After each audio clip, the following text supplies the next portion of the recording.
मुंबई हमले की गुनहगार तहव्वुर राणा को हिंदुस्तान लाया जा रहा है, जिसके बाद मुंबई हमलों को लेकर दुनिया के सामने पाकिस्तान का पूरा खेल सामने आ गया है।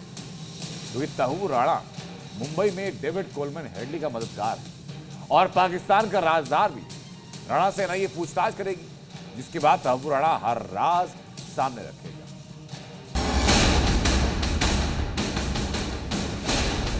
मुंबई हमले का गुनहगार तहव्वुर राणा, वो आतंकी जिसने 26/11 हमलों के लिए हाफिज के हाथ मजबूत किए, जिसके हाथ मुंबई धमाकों में मारे गए सैकड़ों लोगों के खून से रंगे हैं, जो गिरफ्तार तो साल 2009 में ही हो गया था, लेकिन जिस भारत देश का वो गुनहगार है वहां आने से बार बार बचता रहा था। लेकिन मुंबई हमले के साजिशकर्ता की सारी कोशिशें नाकाम हुई और अब उसके गुनाहों का हिसाब करने के लिए हिंदुस्तान लाया जा रहा है। तहव्वुर राणा बोलेगा, 26/11 के राज खोलेगा। 26/11 मुंबई आतंकी हमले के आरोपी तहव्वुर राणा को स्पेशल प्लेन से अमेरिका से भारत लाया जा रहा है।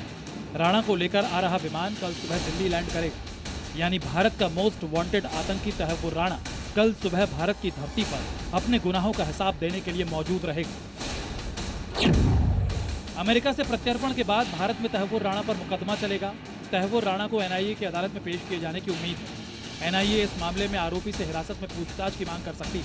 माना जा रहा है कि तहव्वुर राणा को तिहाड़ जेल में ही रखा जाएगा, लिहाजा एनआईए मुख्यालय और तिहाड़ जेल में सुरक्षा कड़ी कर दी गई है। दरअसल अमेरिकी कोर्ट ने 26/11 मुंबई हमले के आरोपी तहव्वुर राणा की उस याचिका को खारिज कर दिया था, जिसमें प्रत्यर्पण को रोकने की मांग करते हुए राणा ने कोर्ट में इमरजेंसी की अपील की थी। तहव्वुर राणा ने अपनी अर्जी में कहा था कि पाकिस्तानी मूल का मुस्लिम होने के कारण भारत में उसे यातना दी जाएगी। दरअसल तहव्वुर राणा के प्रत्यर्पण के लिए भारत 2019 से ही लगा था। 2011 में भारत की एनआईए ने राणा के खिलाफ चार्जशीट दाखिल की। भारत ने 4 दिसंबर 2019 को पहली बार डिप्लोमेटिक चैनल से राणा के प्रत्यर्पण की मांग की। 10 जून 2020 को राणा की अस्थायी गिरफ्तारी की मांग की। फरवरी 2021 में भारत ने आधिकारिक तौर पर प्रत्यर्पण की मांग करते हुए अमेरिकी न्याय विभाग को नोट भेजा। 22 जून 2021 को अमेरिका की अदालत में राणा के प्रत्यर्पण को लेकर सुनवाई के दौरान भारत ने सबूत पेश किए।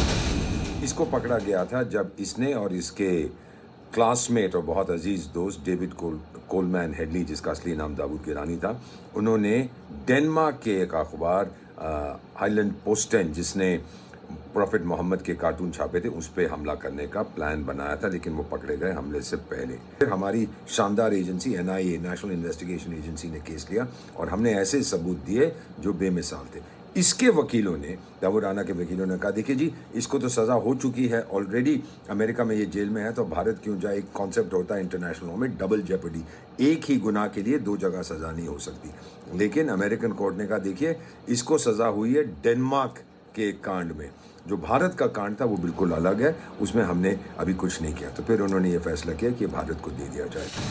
दरअसल मुंबई हमले की 405 पन्नों की चार्जशीट में पाकिस्तानी मूल के तहव्वुर राणा का नाम आरोपी के तौर पर दर्ज है। इसके मुताबिक तहव्वुर राणा आईएसआई और लश्कर तैयबा का मेंबर है।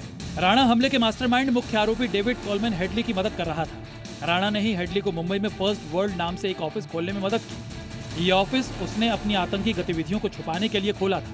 हेडली ने इमिग्रेशन कंसल्टेंसी के जरिए भारत घूमना और उन लोकेशंस को ढूंढना शुरू किया जहां लश्कर तैयबा आतंकी हमला कर सकता था। उसने मुंबई में ताज होटल, छत्रपति शिवाजी टर्मिनस की रेकी की। बाद में यहीं पर हमले भी हुए। लेकिन अब तहव्वुर राणा भारत पहुंचने ही वाला है, जिसके बाद राणा मुंबई हमले के हर राज से पर्दा उठाएगा और पाकिस्तान की करतूतों का एक और कच्चा चिट्ठा दुनिया के सामने आ जाएगा। ब्यूरो रिपोर्ट, जी मीडिया।